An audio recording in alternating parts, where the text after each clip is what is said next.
विपत्ति पटी बहाय सब संपत्ति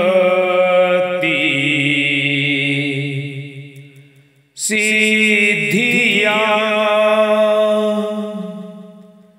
सब दुख विनाशाय परितं ब्रूथ मंगलं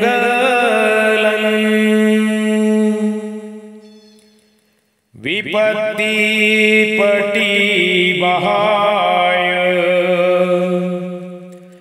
सब संपत्ति सिद्धिया सब भय विनाशाय परितं ब्रूथ मंगलं विपत्ति पटी बहाय सब संपत्ति सिद्धिया सब रोग विनाशाय परितं ब्रूथ मंगलं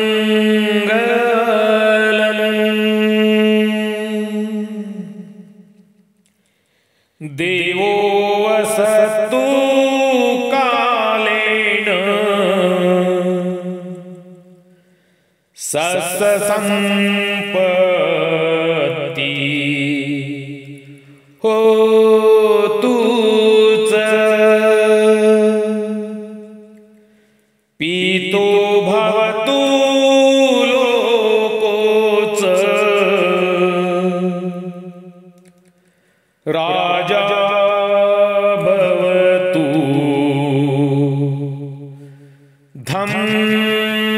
धम्मिको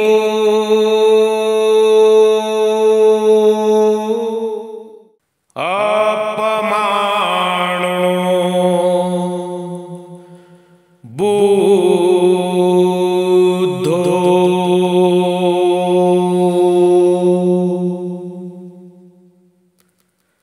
अपमानो धम्मो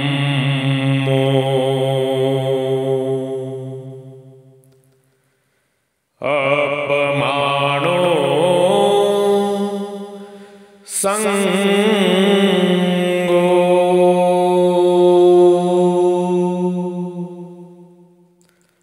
माता पितु गुणो अनंतो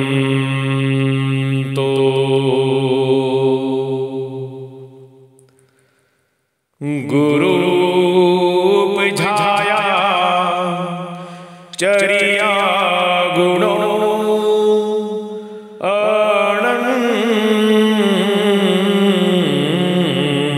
अनंतो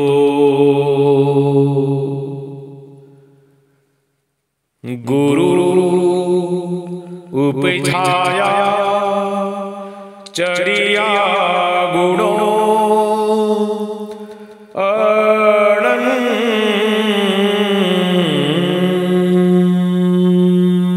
अनंतो महाकारुणिक तथागत भगवान बुद्ध यांचे स्थान सर्वश्रेष्ठ आहे। तथागत भगवान बुद्धांचा धम्म, धम्माचे स्थान सर्वश्रेष्ठ आहे।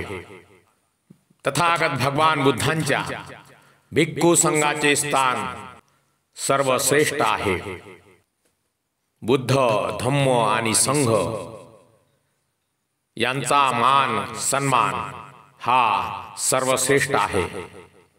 माता पित्यांचे गुण अनंत आहेत। गुरु, उपाध्याय, आचार्य यांचे गुण सुद्धा अनंत आहेत. महाकारुणिक तथागत भगवान बुद्धांच्या चरणी त्रिवार वंदन करतो. तथागत भगवान बुद्धांचा पावन पवित्र पूजनीय भिक्खू संघ यांना सुद्धा त्रिवार वंदन करतो. आमचे सर्वांचे प्राणप्रिय परमपूजनीय बोधिसत्व डॉक्टर बाबासाहेब आंबेडकर यांना सुद्धा मी त्रिवार वंदन करतो. आजच्या धम्मदेशनेमध्ये उपस्थित माझे सर्व प्रिय आदरणीय श्रद्धा संपन्न धम्मेक उपासक, धम्मेक उपासिका, धम्मेक बालक, धम्मेक बालिका, तसेच ह्या धम्मदेशनेचा ध्वनी जिथपर्यंत पोहोचत असेल त्या सर्व आदरणीय श्रद्धावान उपासक उपासिकांना मी माझी मंगल मैत्री प्रदान करतो. आजची धम्मदेशना धन संपत्ती या विषयाला अनुसरून आहे. मनुष्याजवळ जी धनसंपत्ती असते, लोक फक्त पैसा, द्रव्य, रुपी, सोने, चांदी, जवाहीर, हिरे, माणिक, मोती, पांचू, शेती, जमीन, बंगला, गाडी या गोष्टीलाच संपत्ती असे संबोधतात. मात्र खरी संपत्ती काय आहे या बाबतीत सहसा कोणी विचार करीत नाही. महाकारुणिक तथागत भगवान बुद्धांनी या विश्वातील सर्वांसाठी, सर्व सजीवांसाठी जो अनमोल संपत्तीचा साठा दिलेला आहे त्याचे वारस होणे सोपे आहे. महाकारुणिक तथागत भगवान बुद्धांनी दिलेली संपत्ती त्याचे वारस होणे म्हणजे खरे धनवान होणे होय. तथागत भगवान बुद्धांच्या धनसंपत्तीचा साठा न संपणारा, कुठल्याही प्रकारची पीडा उत्पन्न न होणारा आहे. मनुष्य जीवनासाठी कुठली संपत्ती असो वा नसो, मात्र महाकारुणिक तथागत भगवान बुद्धांनी जी संपत्ती दिलेली आहे ती संपत्ती कधीही नष्ट न होणारी, कधीही न संपणारी आणि निर्वाण सुख प्राप्त करून देणारी आहे. आणि ती संपत्ती आहे धम्माची संपत्ती.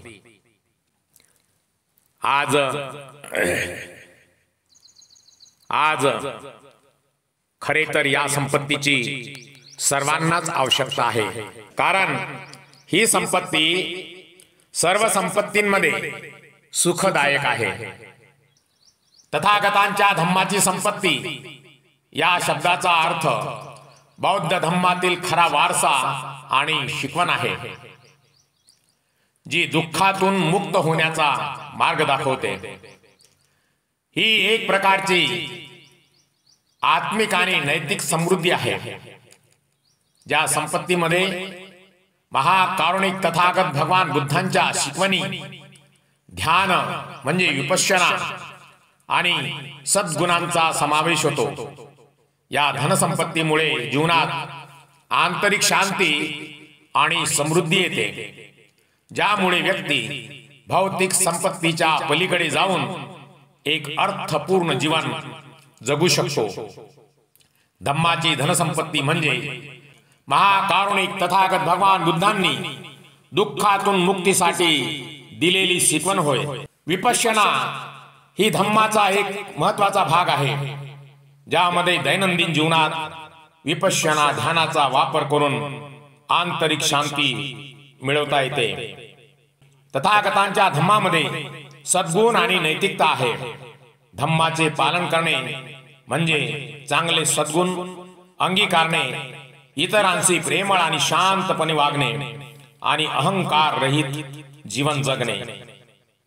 स्वतःसाठी, स्वतःच्या आंतरिक मनासाठी, स्वतःच्या चित्तासाठी जी समृद्धी आहे ती धम्माची संस्कृती आहे. ही भौतिक संपत्ती नसून आंतरिक आणि नैतिक मूल्यांनी परिपूर्ण जीवन देणारी आहे, ज्यामुळे व्यक्तीला खरे समाधान आणि आनंद मिळतो. यामुळे व्यक्ती बौद्ध धम्माचा केंद्रबिंदू असलेल्या नैतिक आणि आध्यात्मिक व्यवस्थेला उभे करते आणि तिला अर्थपूर्ण बनविते. तथागतांच्या धम्मामध्ये शांती आणि आनंद अनुपम आहे. धम्म आपल्याला भौतिक सुखाच्या पलीकडे जाऊन मानसिक शांती मिळवण्यास मदत करतो. तथागतांचा धम्म हा दुःखातून मुक्त करणारा मार्ग आहे. महाकारुणिक तथागत भगवान बुद्धांच्या शिकवणीनुसार धम्म आपल्याला दुःखावर मात करण्याचा मार्ग दाखवतो. महाकारुणिक तथागत भगवान बुद्धांच्या धम्मामध्ये अर्थपूर्ण जीवन जगण्याचा खरा आनंद आहे. धम्माची संपत्ती व्यक्तीला एका अर्थपूर्ण आणि उद्देशपूर्ण जगण्याची प्रेरणा देते, ज्यामुळे ती इतरांसाठी प्रेरणा स्रोत बनते. महाकारुणिक तथागत भगवान बुद्धांनी ही अनमोल संपत्ती मनुष्याच्या सुखासाठी, मनुष्याच्या हितासाठी दिलेली आहे.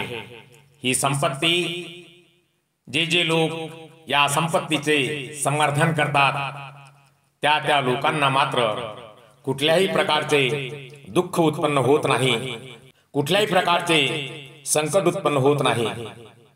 तथागतांनी आपल्या धम्माचे 6 गुण सांगितलेले आहेत. तथागत म्हणतात, धम्म हा उच्चतम आहे, मनुष्याच्या हिताचा आहे. धम्म आत्मसाक्षात्कार झालेला आहे. धम्म विलंब न करता फळ देणारा आहे. या आणि पहा, या आमंत्रणास पात्र आहे.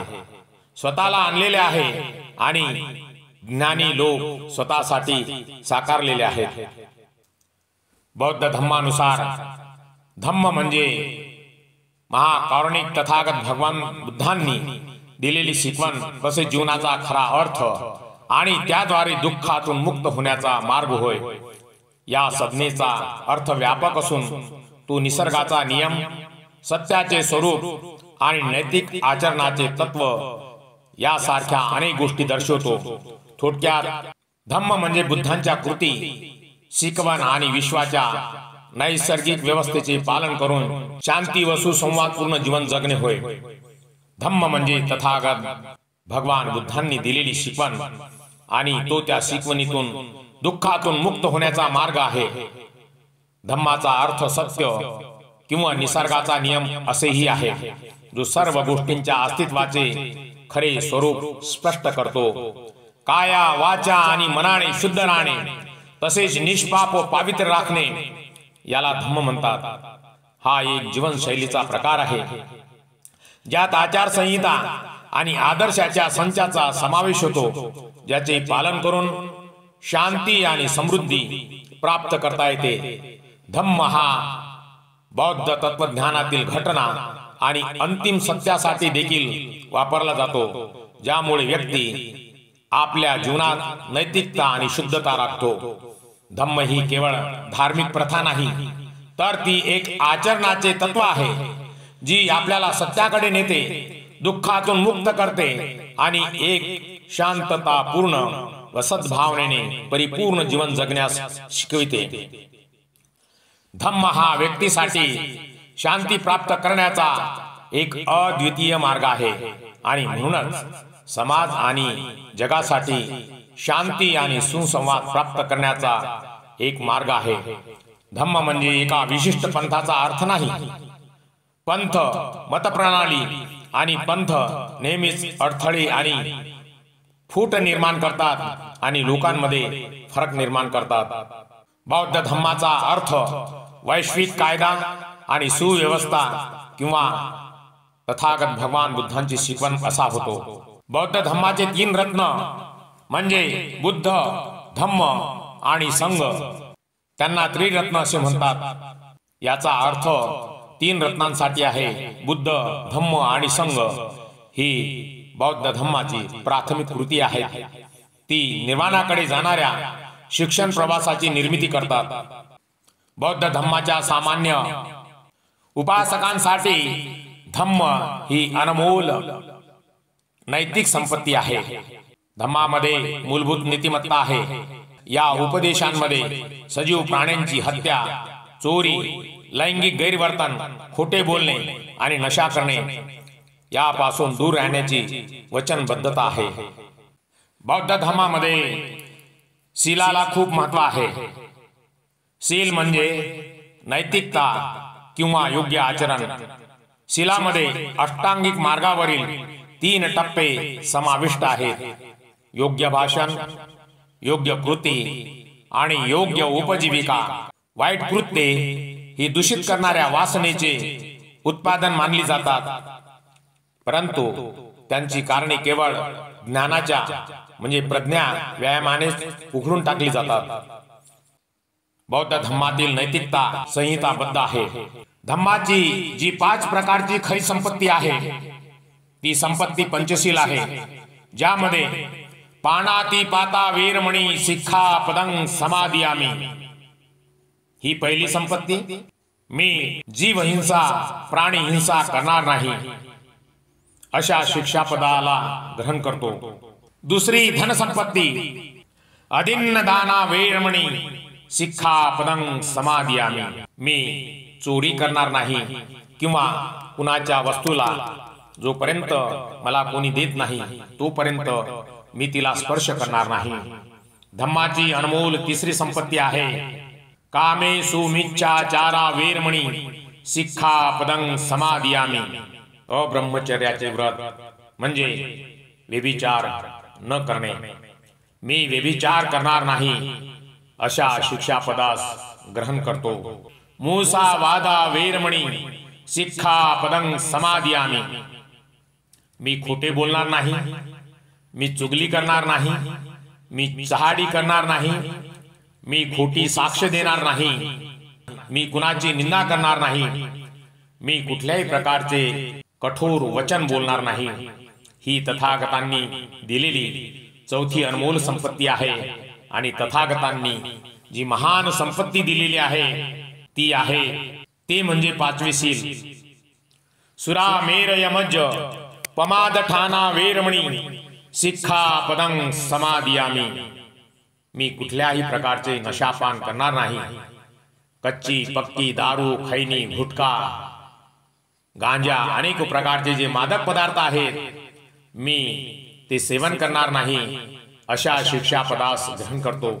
तथागतांनी दिलेली ही 5 प्रकारची संपत्ती मनुष्याच्या सर्व हिताची आहे. जे जे लोक पंचशीलाचे पालन करतात, ही संपत्ती राखून ठेवतात, ही संपत्ती जपतात, ते जगातील सर्वात सुखी म्हणून गणले जातात. आपणही या पंचशीलाचे म्हणजे तथागत भगवान बुद्धांनी दिलेल्या 5 प्रकारच्या संपत्तीचे संवर्धन करून आपल्या जीवनाला नवीन परिपूर्ण अर्थ प्राप्त होईल. सुखी जीवनाकरता जीवनाचा मापदंड म्हणून नैतिक आचरण आवश्यक आहे अशी महाकारुणिक तथागत भगवान बुद्धांची शिकवण होती. समाजाच्या विकासाकरिता बंधुत्व बरोबरच लोकतांत्रिक सद्भावनेची वृद्धी सुद्धा आवश्यक आहे असा महाकारुणिक तथागत भगवान बुद्धांचा उपदेश होता. महाकारुणिक तथागत भगवान बुद्ध सर्व मानव, प्राणी मात्र, देवलोक इत्यादींच्या सुखाकरिता महाकारुणिक तथागत भगवान बुद्धांनी जीवन समर्पित केले होते. महाकारुणिक तथागत भगवान बुद्धांच्या व्यक्तिमत्वाची अमिट छाप तत्कालीन समाजावर पडली. ती इतकी की आज तागायत भारतीय समाजावर कायम आहे आणि संपूर्ण विश्वावर सुद्धा कायमस्वरूपी आहे. महाकारुणिक तथागत भगवान बुद्धांचा धम्म लवकरच भारतात प्रसार पावला. थोड्याच काळामध्ये तो भारताचा राष्ट्रीय धम्म बनला. केवळ भारतापुरता मर्यादित न राहता जगाच्या सर्व भागात या धम्माचा प्रचार प्रसार झाला. सर्व जातीच्या व वंशाच्या लोकांनी याचा स्वीकार केला. एवढेच नव्हे तर अफगाणिस्तानच्या लोकांनी सुद्धा बौद्ध धम्म स्वीकारला. केवळ आशिया खंडापुरताच मर्यादित न राहता या धम्माचा प्रचार आणि प्रसार जगभर झाला. आज जगामध्ये चीन, जपान, थायलंड, कंबोडिशिया, मलेशिया, बर्मा, सिलोन, सिंगापूर, उत्तर कोरिया, ऑस्ट्रेलिया असे 135 देशांमध्ये महाकारुणिक तथागत भगवान बुद्धांच्या धम्माचा प्रचार आणि प्रसार झाला आणि लोकांनी तथागतांचा धम्म स्वीकारला. तथागतांच्या धम्मामध्ये कुठलीही अंधश्रद्धा नाही, कुठलीही भाकड कथा नाही, कुठलीही माणसाची फसवणूक होईल असे कुठलेही तत्व नाही. त्यामुळे जगातील लोक बौद्ध धम्माचा स्वीकार करीत आहेत आणि तथागतांनी जी मनुष्य हितासाठी धम्माची शिकवण दिलेली आहे, मनुष्याच्या हितासाठी जे पंचशील दिलेले आहे, या पंचशीलाचे पालन करून लोक आपल्या जीवनामध्ये खऱ्या सुखाचे धनी होतात. तथागत भगवान बुद्धांनी दिलेला धम्म महान आहे. धम्माची संस्कृती न संपणारी आहे. ही संपत्ती सर्व सुख प्राप्त करून देणारी आहे. ही धम्माची संपत्ती आंतरिक सुख देणारी आहे. बाह्य सुख हे नष्ट होऊ शकते, आंतरिक सुख कधीच नष्ट होत नाही. महाकारुणिक तथागत भगवान बुद्धांचा धम्म हा मनुष्याच्या सर्व हिताचा आहे.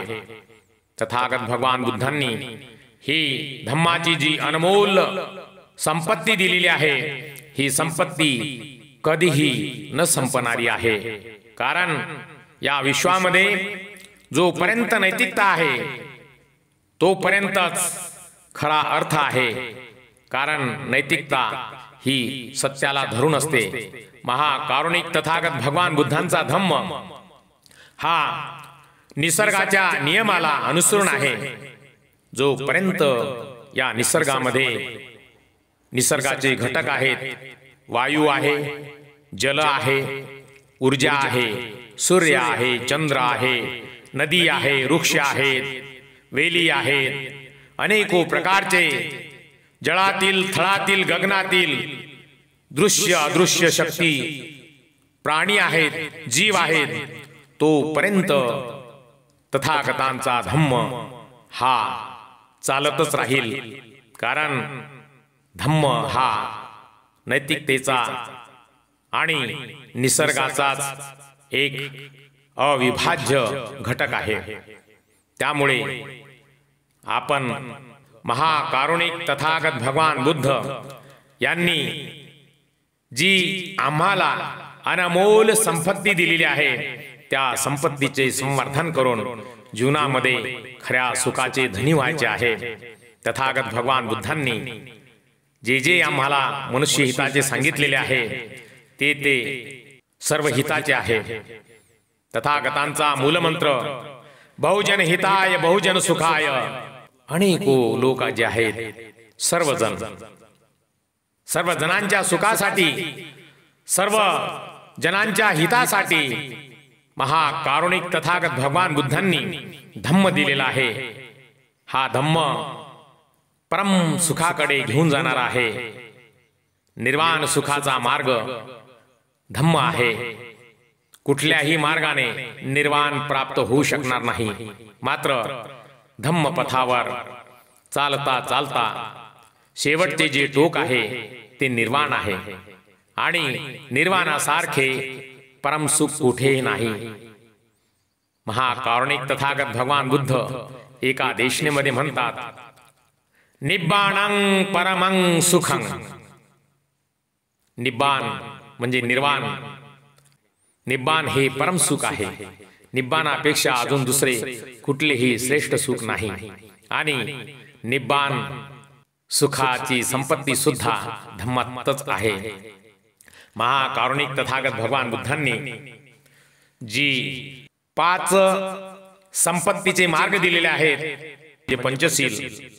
5 शिलाचे जर पालन केले तर मनुष्याच्या हातून कुठलेही अकुशल कर्म घडणार नाही. पंचशिलाचे पालन करून माणसाच्या हातून कुशल कर्मच घडेल आणि ज्यांच्या हातून कुशल कर्म घडते ते लोक कधीही पापाचे धनी होत नाही, ते पुण्याचे धनी होतात. आणि तथागतांच्या धम्मामध्ये पुण्य संपादन करण्याला अतिशय खूप महत्व दिलेले आहे.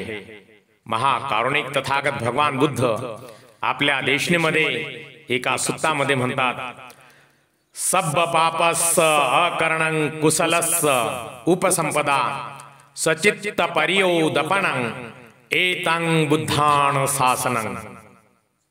बघा, कुठल्याही प्रकारचे अकुशल कर्म करू नये, कुशल कर्म करावे, अकुशल कर्म टाळावे, कुशल कर्माचा संचय करावा. हेच बुद्धांचे शासन आहे, हीच बुद्धांची देशना आहे, हेच बुद्धांचे सांगणे आहे. म्हणून सर्वांनी पंचशिलाचे पालन करून सर्वोत्कृष्ट धनसंपत्तीचे मालक व्हावे. एवढी संधी, एवढी उपलब्धता महाकारुणिक तथागत भगवान बुद्धांच्या धम्मामध्ये आहे. धम्म महान आहे. धम्मामध्ये जे 3 रत्न आहेत, या 3 रत्नांपेक्षा जगातील कोणतेही रत्न श्रेष्ठ नाही. पहिले रत्न बुद्ध, दुसरे रत्न धम्म, तिसरे रत्न संघ. या 3 रत्नांपेक्षा जगामध्ये कोणतेही रत्न मौल्यवान नाही, हे सिद्ध झालेले आहे. आणि तथागतांनी जे पंचशील दिलेले आहे, त्या पंचशिलापेक्षा कोणतेही तत्व श्रेष्ठ नाही. तेव्हा 3 रत्न आणि 5 शिलाची संपत्ती मनुष्याच्या जवळ असणे ही खूप मोठी सुखाची गोष्ट आहे. खूप मोठे सुख या संपत्तीत आहे. 3 रत्न आणि पंचशील ह्या संपत्तीला कधीही न विसरता मनुष्याने आपला जीवन चरितार्थ चालवला पाहिजे. आणि ज्याच्याकडे 3 रत्न आणि 5 शिलाची संपत्ती आहे, ती व्यक्ती सर्वश्रेष्ठ धनवान आहे. हे महाकारुणिक तथागत भगवान बुद्धांनी सर्वांसाठी दिलेले धन आहे. ह्या धनसंपत्तीचे समर्थन करणे म्हणजे जीवनाच्या खऱ्या सुखाचा आनंद घेणे. तेव्हा सर्वांनी ही जी धम्मदेशना श्रवण केली, या धम्मदेशनेमध्ये जे जे सांगितले गेले आहे ते धम्माला अनुसरून आहे. धम्माचे अनुसरण करावे. आणि धम्माची संपत्ती केवळ एवढीच नाही, धम्माची संपत्ती अमाप आहे. त्रिशरण आहे, त्रिरत्न, पंचशील, 10 पारमिता, ती सुद्धा 10 प्रकारची संपत्तीच आहे. दान पारमिता संपत्ती आहे, शील पारमिता, खंती पारमिता, जी 10 शील आहे, 10 प्रकारची जी संपत्ती आहे, 10 पारमिता ही एक अनमोल संपत्ती आहे. 8 प्रकारची संपत्ती आर्य अष्टांगिक मार्ग कर्माने असे म्हणता येईल. पहिली 3 प्रकारची संपत्ती बुद्ध, धम्म, संघ, 3 रत्न. दुसरे 5 प्रकारची संपत्ती पंचशील. तिसरे 4 आर्य सत्य, 4 प्रकारची संपत्ती 4 आर्य सत्य. 8 प्रकारची संपत्ती आर्य अष्टांगिक मार्ग. 10 प्रकारची संपत्ती 10 पारमिता. इतका हा अनमोल सुखाच्या संपत्तीचा साठा ज्याच्याकडे आहे त्याला जीवनात दुःखच मिळणार नाही, त्याला सुख आणि सुखच प्राप्त होईल. तेव्हा महाकारुणिक तथागत भगवान बुद्धांनी आम्हाला जी ही सर्व आमच्या हिताची, आमच्या सुखाची संपत्ती दिलेली आहे, या संपत्तीचे संवर्धन करून मनुष्य आपल्या जीवनाचे सार्थक करू शकतो। मनुष्य जन्म हा खूप कठीण अवस्थेतून प्राप्त होतो। मनुष्य जन्म दुर्लभ आहे। मनुष्य जन्म, मनुष्य योनी लवकर प्राप्त होत नाही। मनुष्य योनी त्याला म्हणता येईल ज्याच्याकडे धम्माचे नैतिक आचरण आहे, त्यालाच मनुष्य म्हणता येईल। कारण ज्याच्याकडे नैतिक आचरण नाही तो मनुष्य नाही। त्यामुळे आपण आजच्या धम्मदेशनेमध्ये जे जे आपण श्रवण केले त्या सर्व गोष्टीचा विचार करून आपण तथागतांच्या या महान संपत्तीचे धनी व्हावे, एवढीच मी सदिच्छा या धम्मदेशनेच्या माध्यमातून व्यक्त करतो। सर्वांचे मंगल हो, सर्वांचे कल्याण हो, सर्वांना सुख, शांती, उत्तम आरोग्य आणि दीर्घ आयुष्य प्राप्त हो। आमच्या बुद्ध शासन धम्मेक चॅनलवरील श्रवण करणाऱ्या सर्व श्रद्धा संपन्न आदरणीय उपासक उपासिकांसाठी, बालक बालिका आणि वृद्ध माता पिता यांच्यासाठी मी तथागतांच्या चरणी मंगल मैत्रीची याचना करतो।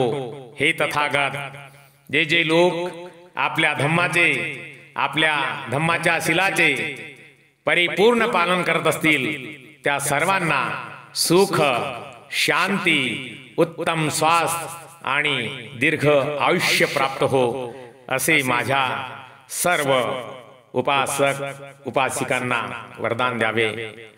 तथागतांचा धम्म महान आहे। आपण जसे जसे त्याचे पालन कराल तसे तसे सुख आपल्या पदरी पडत राहील। सर्वांना पुन्हा मी विनम्रपणे आदरपूर्वक निवेदन करतो की आपण तथागतांच्या धम्माचे अनुसरण करावे। पंचशील आहे, आर्य अष्टांगिक मार्ग आहे, दान पारमिता आहे। ह्या सर्व गोष्टींचा अभ्यास करून नैतिक मूल्याचे अधिकारी व्हावे। नैतिक मूल्याचे अधिकारी होऊन जीवनातल्या सर्व सुखाचे धनी व्हावे आणि हा आदर्श आपल्या परिवारातील सर्वांना द्यावा, जेणेकरून सर्वांना सुख प्राप्त होईल, आनंद प्राप्त होईल। जीवन हे एकदाच मिळते आणि या जीवनामध्ये दुःख भोगणे म्हणजे अज्ञानी असणे।